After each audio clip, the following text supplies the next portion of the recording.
اسی مہینے میں نبی کریم صلی اللہ علیہ وسلم اس دنیا میں تشریف لائے، پیدا ہوئے، اور یہ بتا دیا گیا تھا اس وقت کہ لوگوں میں مشہور ہے کہ ربیع الاول کی 12 تاریخ میں نبی کریم صلی اللہ علیہ وسلم دنیا میں تشریف لائے، پیدا ہوئے۔ لیکن حقیقت میں پہلے یہ بھی اس وقت میں یہ بتا دیا تھا کہ یہ لوگوں میں مشہور ہے، زباں زد ہے، لیکن جو اقوال یعنی جو مورخین کے اقوال اس سلسلے میں ہیں، اقوال کا معنی یہ ہے کہ کوئی کسی کا قول کرتا ہے، یعنی کہتا ہے جیسے کوئی 8 تاریخ ربیع الاول کی 8 تاریخ، کوئی 10، کوئی 9، کوئی 12، اس طرح سے اور بھی بہت سارے اقوال ہیں۔ صحیح طریقے سے تاریخ میں یہ پتہ نہیں لگایا جا سکا کہ صحیح پیدائش کی تاریخ کیا ہے۔ یہ بھی اللہ تعالیٰ کو منظور یہی تھا کہ اپنے حبیب صلی اللہ علیہ وسلم کی پیدائش کی صحیح تاریخ کسی کو معلوم نہ ہو۔ جیسے کل میں نے وہاں عرض کیا تھا، شب قدر میں بھی صحیح کون سی رات ہے، 27 ہے یا 25 ہے یا 23 ہے یا 29 ہے، پتہ نہیں۔ اسی طرح سے اللہ نے یہ چاہا کہ اپنے حبیب صلی اللہ علیہ وسلم کی صحیح یوم پیدائش اس کو لوگوں سے مخفی رکھے۔ یہ اللہ کا کرنا ہی ایسا تھا، ورنہ جو حال ابھی ہے صحیح معنی میں پیدائش نہیں معلوم، پھر بھی لوگوں کا جو حال ہے ابھی آپ دیکھتے ہوں گے، مہینہ شروع ہوتے ہی شروع ہو گیا۔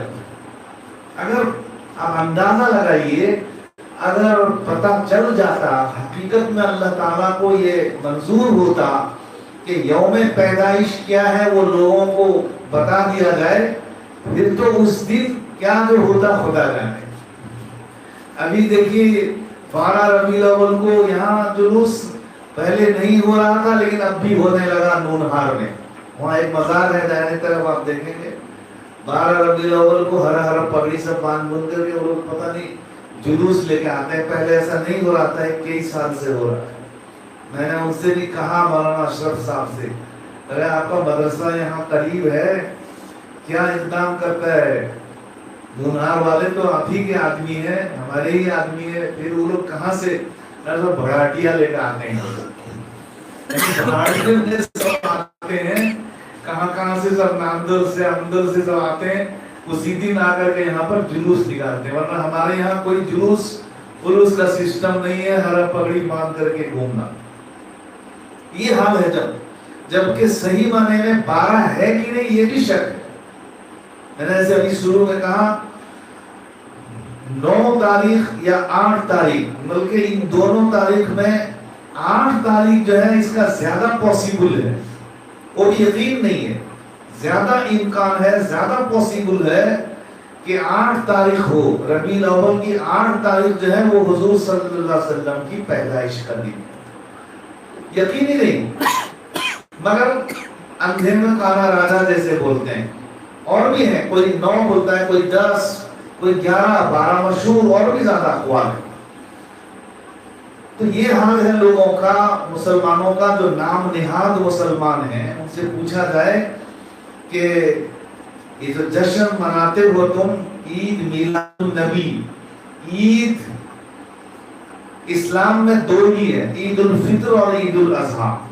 یہ عید تم کہاں سے لائے؟ کہیں سے نہیں، بس یہ تھوڑے ہی دن سے یہ چلا ہوا ہے، اور اس میں جشن منانا یہ بھی خلاف شریعت ہے۔ ہمارے یہاں نہ جشن ہے نہ عید ہے، عید کے معنی خوشی۔ اگر کوئی کہے، وہ لوگ بولتے ہیں کہ کیا آپ کو خوشی نہیں ہے، کیا آپ کو خوشی نہیں ہے. حضور صلی اللہ علیہ وسلم اس دن دنیا میں تشریف لائے, اس تاریخ میں 12 تاریخ میں دنیا میں تشریف لائے, آپ کو خوشی نہیں ہے؟ ہم کہیں گے بہت خوشی ہے, تم سے زیادہ خوش ہیں ہم لوگ ہیں. نہ پھر اچھلتے کودتے کیوں نہیں؟ نہ ہم اچھلیں گے کودیں گے, ہم آزاد نہیں ہیں کہ ہم جو چاہے کریں. عید میں بھی جو اصل عید ہے, عید الفطر ہو, عید الاضحیٰ ہو, خوشی ہے وہاں. لیکن خوشی میں کیا ہم بے لگام ہو جائیں گے, بے قابو؟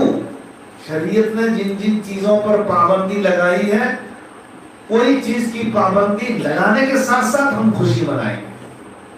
ہم خوشی میں ایسا کوئی کام نہیں کریں گے جس سے شریعت کا کوئی وابستہ نہیں, کوئی تعلق نہیں. ایک مرتبہ حضرت عمر فاروق رضی اللہ تعالیٰ عنہ, عمر فاروق یہ دوسرے خلیفہ ہیں اسلام میں. پہلے خلیفہ حضور صلی اللہ علیہ وسلم کے بعد پہلے خلیفہ جو بنے وہ حضرت ابو بکر صدیق رضی اللہ تعالیٰ. ان کے بعد جو خلیفہ بنے وہ حضرت عمر ابن الخطاب رضی اللہ تعالیٰ. بڑا اونچا مرتبہ, ویسے ہر صحابی کا مرتبہ اونچا ہے, مگر صحابی میں بھی سب سے زیادہ اونچا مرتبہ جو ہے وہ حضرت ابو بکر صدیق رضی اللہ تعالیٰ. اور صحابی تو صحابی, انبیاء کرام دنیا میں جتنا تشریف لائے کم و بیش 1,24,000 انبیاء و رسول دنیا میں تشریف لائے, کم و بیش تقریباً. ان کے بعد نبیوں کے بعد رسولوں کے بعد مرتبہ اگر ہے تو حضرت ابو بکر صدیق رضی اللہ عنہ. شاید آپ جانتے ہوں یا نہیں جانتے ہوں, لیکن میں آپ کو بتایا تاکہ آپ اس میں جانکاری کے طور پر آپ ایمان اور عقیدے کے سلسلے میں آپ یہ رکھیں کہ بعد الانبیاء, انبیاء کرام کے بعد جتنے بھی انبیاء ہیں, خالی حضور صلی اللہ علیہ وسلم نے جتنے بھی انبیاء کرام رسول سب آئے دنیا میں, کم و بیش 1,24,000 انبیاء کرام, ان کے بعد اگر کسی کا مقام اور مرتبہ ہے ایک نمبر میں تو حضرت ابو بکر صدیق رضی اللہ تعالیٰ ایک نمبر, فرسٹ پوزیشن جسے کہتے ہیں, فرسٹ پوزیشن. پھر اس کے بعد سیکنڈ پوزیشن, اسی طرح میں نے سیکنڈ نمبر درجہ, سیکنڈ مرتبہ حضرت عمر فاروق رضی اللہ تعالیٰ. تمام انبیاء کے بعد, تمام رسولوں کے بعد پہلا مرتبہ جو ہے حضرت ابو بکر صدیق کا ہے. دوسرا مرتبہ درجہ ہوتا ہے سب کا, تو یہ درجہ جو ہے مرتبہ جو ہے حضرت عمر فاروق کا ہے دوسرے نمبر میں. ابو بکر سے بڑھ نہیں سکیں گے, حضرت ابو بکر ایک نمبر میں. جو درجہ جس کو مل گیا مل گیا, یہ درجہ اللہ نے دیا ہے, لہذا جس کو جو درجہ مل گیا مل گیا. حضرت ابو بکر صدیق حضرت عمر فاروق کے درجے میں بھی نہیں آ سکتے, اور نہ حضرت عمر فاروق جو حضرت ابو بکر صدیق کے درجے میں پہنچ سکتے ہیں, اور نہ حضرت ابو بکر صدیق کسی بھی نبی کے درجے کو پہنچ سکتے ہیں. نبی نبی ہوتا ہے, رسول رسول ہوتے ہیں, نبی نبی ہوتے ہیں, رسول رسول ہوتا ہے. ابو بکر صدیق بھلے ہیں لیکن نبیوں کے بعد اگر کسی کا درجہ اور مرتبہ ہے تو وہ حضرت ابو بکر صدیق. کم بڑی فضیلت نہیں ہے. دوسرے نمبر میں ہے حضرت عمر فاروق رضی اللہ تعالیٰ.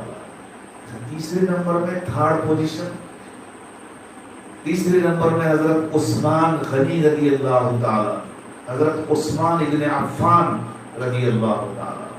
یہ حضور صلی اللہ علیہ وسلم کے داماد ہیں اور اتفاق سے 2 لڑکیوں کے شوہر ہیں. 2 لڑکی یہ زندورین کہلاتے ہیں. ایک لڑکی کا جب انتقال ہو گیا تو دوسری لڑکی کو بھی حضور صلی اللہ علیہ وسلم نے ان سے شادی کرا. حضرت رقیہ اور حضرت ام کلثوم, 4 لڑکیاں ہیں حضور صلی اللہ علیہ وسلم.